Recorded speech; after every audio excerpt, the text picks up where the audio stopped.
Hello there. Today we're going to go through the chemistry of cooking eggs. We're going to spend 2 days doing some labs with some eggs. So if you go ahead and click your assignment and open that up, I will have some background information in here as to what's happening when eggs cook. So if you go through that, please. There's a video here. If this doesn't work, there's a link down here where you can go ahead and click on it. Make sure you watch the one of the fried egg if it takes you to the website with all the other ones.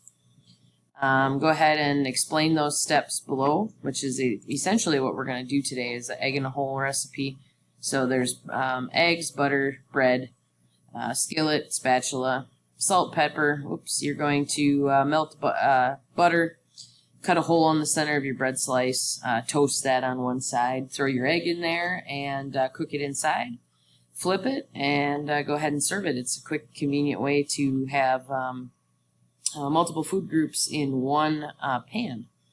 So that's our first recipe that we're going to do, and then I would like for you to go to this website, and it is geared for little kids, so just keep that in mind.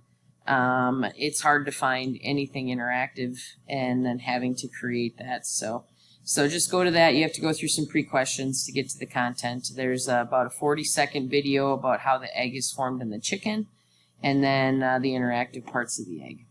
So once you are done with that, you can go to this website, and if you hover over the parts, it'll give you the function.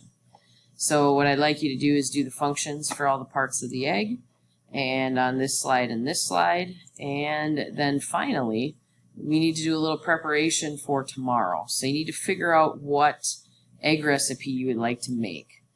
So the materials provided will be followed there, and then any additional items that you have you can provide yourself.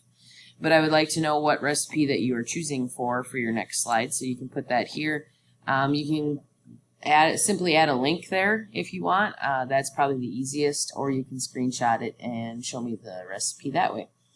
Have a fantastic day.